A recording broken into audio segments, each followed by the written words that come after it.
Coming to high school, my parents were dealing with some financial issues. I actually had the attitude that I didn't want to go to college at first. I was told that there was no way I could make it, and that just put me down. I was never optimistic about anything. I wasn't confident enough in myself to go to college. My parents knew that I loved football, so they told me to pursue it if that's your dream. Well, it started off from talking to my dad, and he was explaining to me the whole process, how to be a collegiate athlete. You have to have the grades, because you're not just a collegiate athlete, you're also a student. But after that, I just wanted to keep proving to them that, I am a smart person. I can achieve my goals, which motivated me to be successful in school. Knowing that I would go into a private school university, paying over $25,000 a year would be very difficult. So knowing that the school was going to be very expensive, I knew that I had to get some help. I got my loans in the start. I was filling out the FAFSA, knowing that I would be able to pay some money to the university.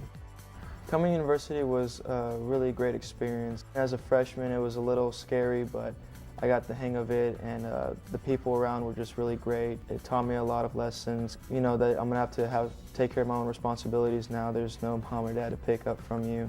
The main reason why I really joined this school is because they have a really good football team, and I was told that they have a really good business program and a nursing program. I wanted to change my major. And I will continue to sign up for financial aid or for grants, because that's the money we need to pay for this university. Knowing that I have to pay for my own education makes me a better student, because I know myself that I have to pay for these courses, and these are very expensive courses. So it motivates me. It makes me want to, do better in classes, take better notes, ask teachers questions, because this is money that I could be using for something else. Well, I'm using it so I can make more money as I graduate from college. There's opportunities out there. You just got to go and get them. There's advisors out there that will help you. There's ways to pay for school. Just get out there and pursue your dreams.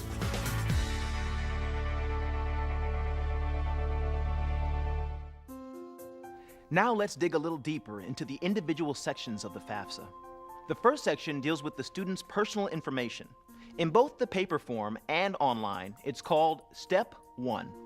One important thing to remember about filling out the FAFSA on the internet: the online version of the FAFSA does not allow you to progress through the form without answering each question. So you'll need to make sure you have all your personal documents, such as your social security number and driver's license, before beginning. Also in Step 1, you'll be asked for your address, birth date, and other basic personal information.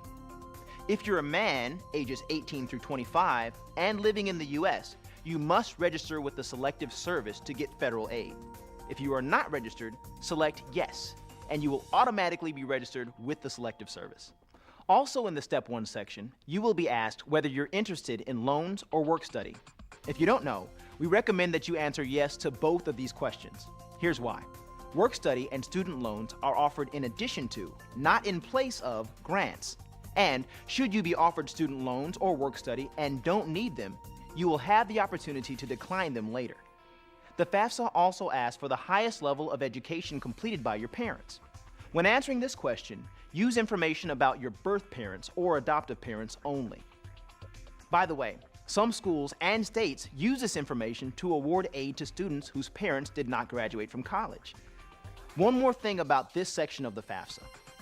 You'll find a question about whether you have been convicted for possessing or selling illegal drugs. It's very important not to leave this section blank. If you answer yes, you still may be eligible for financial aid. Complete and submit the FAFSA. You'll be sent a worksheet in the mail to fill out, and that will determine whether your conviction affects your eligibility.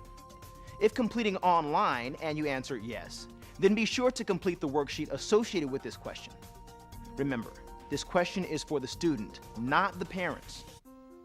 Now let's turn our attention to a different section of the FAFSA. It contains questions that determine a student's financial status. That is, whether they will be considered independent or dependent students. The simplest way to understand this concept is as follows. Dependent students need to supply their parents' financial information. Independent students do not. One thing to know is that the FAFSA definition of dependency is different from the IRS definition for filing taxes. These questions are located on the paper form in Step 3 and online in Step 2. The questions include your age, degree program, marital status, whether you are supporting children, and whether you have served in the military. If you answer yes to any of these questions, you will be considered an independent student. There are additional questions that consider foster care, emancipated minor, legal guardianship as determined by a court, homelessness, or risk of being homeless. If you answer yes to any of these questions, you will be considered independent and you will not need parental information. Otherwise, you will be considered a dependent student and you will need your parents' information.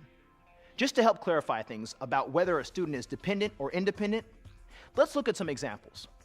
Meet Jose. He's a 23-year-old undergraduate student who just completed military service.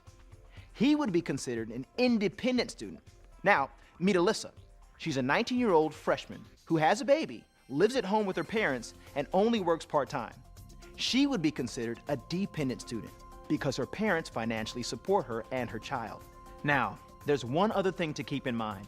If you answered no to all the questions in this segment, but consider yourself financially independent because you have no contact with your parents and they provide no financial support, you don't know where your parents are, they are incarcerated, or you left home because of an abusive situation, you can submit the FAFSA without parental information.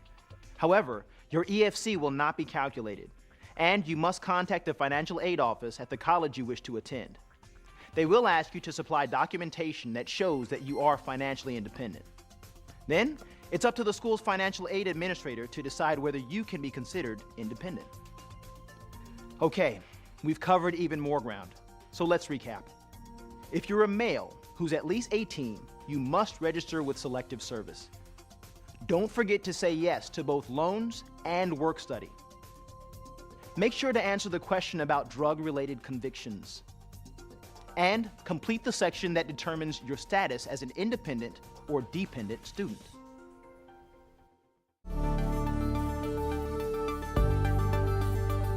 I wasn't serious about college, I'll say, when I was in high school.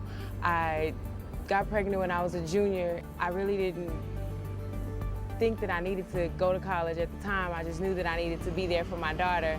And then I got pregnant again. That's when I really started to realize that I should try to make plans so that I can be able to provide better for my children. I decided to go back to school, and I enrolled in a community college and was doing so well that my GPA qualified me to be a part of the Honor Society. And that's when I really started to think about my long-term goals and what I wanted to do, transferring to a four-year university into an accounting program. It's a program that allowed me to get my bachelor's and my master's concurrently in public accounting, and it's a career that is going to give me job stability as well as job growth in the future. If financial aid wasn't available, I would not be able to afford to go to college. Paying for tuition has all been financial aid. Keeping my grades up and continuing to go to school and progress, I continue to receive financial aid every semester, and it pays for my full tuition.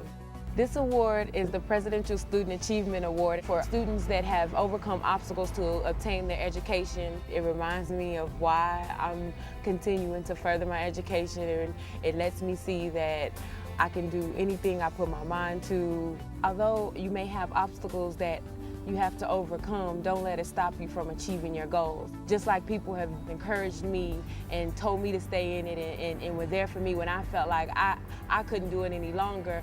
When you are successful, you're gonna be able to be in the same position to give back and help someone else that may have been where you were before.